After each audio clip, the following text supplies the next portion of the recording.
As an author, one of the things that you may not think about as much is your setting. Now, I love to travel. I have spent Thanksgiving in London. I've did a marathon in Arizona. I've vacationed in South Padre Island. I love to travel, right? So I love to see new places and experience new places. And so I don't travel as much as I used to, though. So when I was younger and didn't have kids, I was able to afford that more. But then, you know, as I got older and had more expenses and house payments and all that stuff, I was able to travel a lot less. But one of the joys that I get from reading books is that I get to travel through the books. So if the author does a great job of describing a setting, of actually taking me to another place, it's one of the things that I really love about books, about reading books. So as a reader, I really enjoy somebody describing a setting well. So today we're going to talk about the setting and how important it is to your novel. You have a story to tell, but you don't know where to start. Let me show you how to free your story. I teach you how to write and how to dig deep in your soul to release your story and make a difference in the world. Welcome to the Julia Amante channel. If we're just meeting, I am Julia, and I'm here on Fridays to give you some writing tips and to hopefully motivate you to write your story. So let's talk about setting today. So again, that tends to be sort of the last thing that people think about. You know, we think about plots, we think about characters, and, you know, we just know that the setting's going to be there. But we should probably pay a little bit more attention to setting than just, you know, it's going to show up.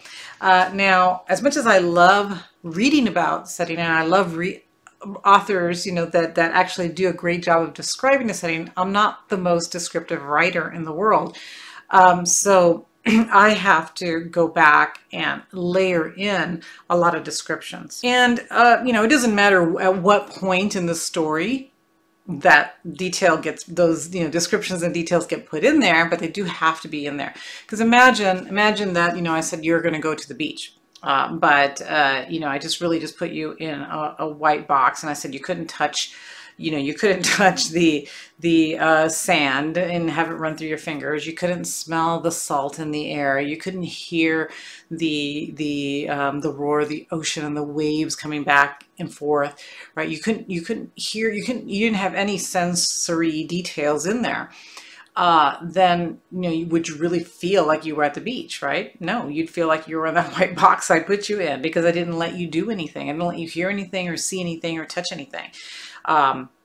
Or some, you know, just no sensory details at all. And that's how the reader feels if they're reading a book and things are happening, but you're not really slowing down enough to describe where all the stuff is happening, right? What the character is seeing and feeling and touching and tasting and doing all of that.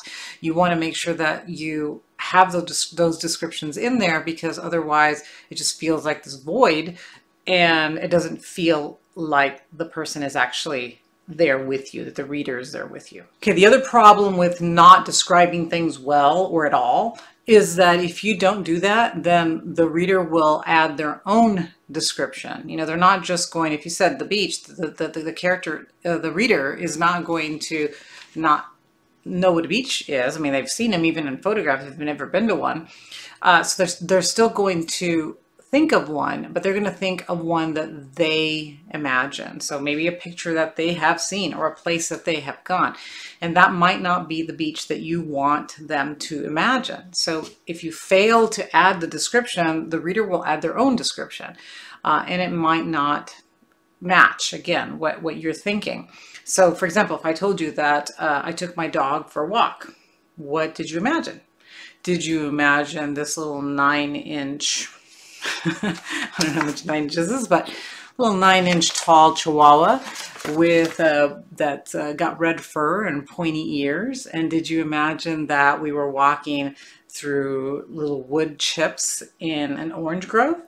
Because if you didn't imagine that, then you didn't imagine what I was thinking and where we actually go for walks. So what happens, right, is that you added your own. You thought of your own dog, or you thought of a dog that you normally would think of. You thought of a walk wherever you normally might walk. And it's definitely probably did not match my image. So failure to describe means failure to really show the person that's reading your story what you're thinking. That you're not really putting them in your story. You're just, unless you want them to, right? Unless you want them to imagine whatever they want to imagine. But if you really want to put them into your story and have them see what you're thinking, then you need those descriptions, and you need to be very specific so that they can see what you're writing. However, what you don't want to do is overdo your descriptions. Okay, so even though I love visiting other places through a writer's perspective and through their point of view, I also don't want to read a huge chunk of descriptions. I don't want to get out of the plot and then just read like the next 2 pages having them describe things. That's not really why I read, right? We read for the story. So you don't want to overdo the description, and you want to add it in context. So for example, I would not give you just a list of what my dog looks like. I'll tell you everything about her, her pointy ears and her red fur and all this stuff. I wouldn't do that, because first of all, it has to make sense, right? So we'll talk about that in a second, but you don't want that laundry list. You want to describe it as it's necessary. So, in a little chunk. So we're walking, maybe, it's a nice warm day, and I can see the red fur, the sun shining on her red fur, and that's it. Then move on to something else. And maybe later on, I'll describe a different part so that you could start getting the whole picture of the day, the atmosphere, where I'm at, what the dog looks like, but not all at once. And the other thing is that it has to be within context, right? So if the dog is really unimportant, then there is no point in giving you tons of details, because they don't matter, right? So unless this dog is important because of something that's going to happen, then, you still might want to know what the dog looks like, but you don't need to spend a long time saying, the small little red Chihuahua. That's probably enough. You've already got a little image of what it is, but you want to describe things within the context of the story if they are important to the story. So let's say, for example, that your character goes into a grocery store to get something to drink. Okay, so he goes in there, gets something to drink, and leaves. If the grocery store is important for some reason, then you might want to describe where things are and what things are happening, what it looks like. So let's say, for example, that there's a robbery that's going to take place.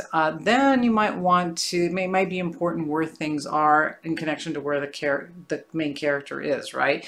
So maybe, maybe it's important where shelves are. Maybe it's important where the clerk is. Maybe, then you might want to go into more descriptions. So you will know as a writer, obviously, how important that scene is and what needs to be described from that scene. But you want to place the reader in there and tell them as much as they need to know so that they can see what's going on, right? Where is the bad guy that's going to rob this store, and where is the clerk if the clerk is going to be, the one that maybe they're stealing money from the cash register, right? So you want to explain those things, and you want to show those things if it's going to be relevant. If the character is just running in there for something and then running back out, of course you don't really need to go into the full details of what everything is, because it's going to look like every other grocery store, and that's probably all they need to know. Pausing for a second to let you know about a couple of courses that I've created. If you're a beginning writer and you want some help with your book, I just want to let you know that I do have a basic course on how to write, and I'm going to post it below.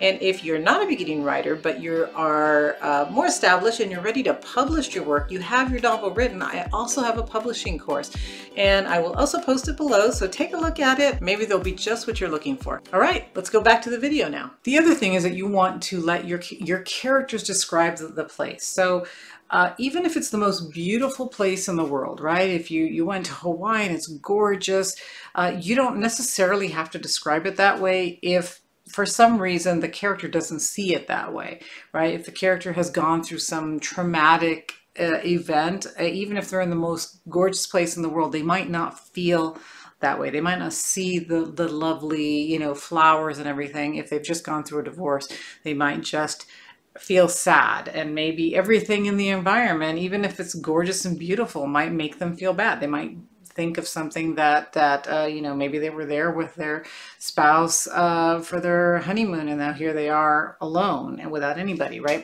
So describe it through that character's point of view. So that helps you to avoid cliches too. Otherwise, every beach is going to be beautiful, every wonderful place is going to be beautiful, and every, you know, dump is going to be bad, right? Every alley is going to be dangerous. That's not necessarily true. There could be really nice, beautifully decorated alleys, or it could just be, you know, an alley that even though it looks bad, and maybe there's, you know, it's in an inner city, it could still be a place maybe where friends hang out, and it's not a bad place.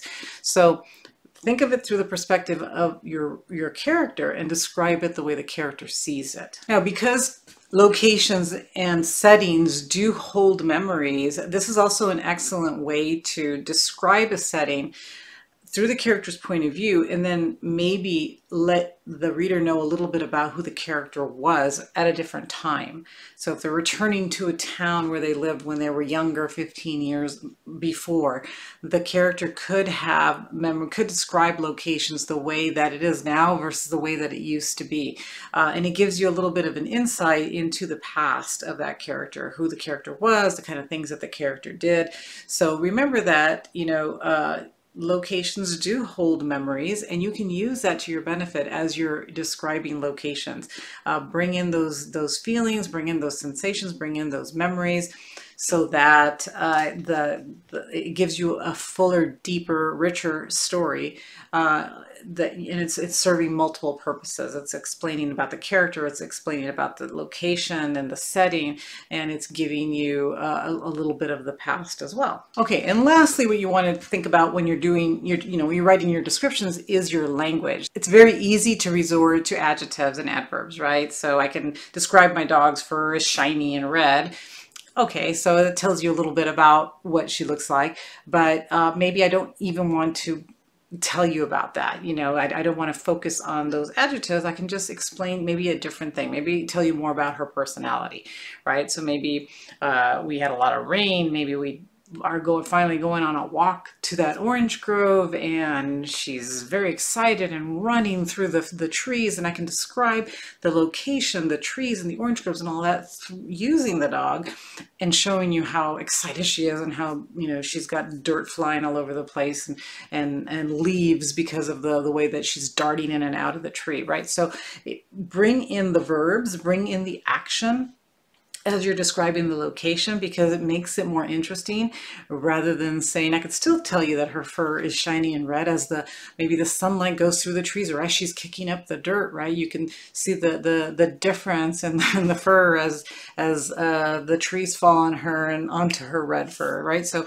we can use the adjective sometimes, but use those verbs, use the action to describe, rather than just relying on kind of just those dead verbs of she was a red shiny dog or whatever, right? So make sure that you are using the language to help you to describe, so that it makes it more interesting. So I hope that this helps, and I hope that you consider, you know, your settings a little bit more, because again, it's, at least for me, I have to say, it's the last thing that I think about. I know where the thing is, where the story is taking place.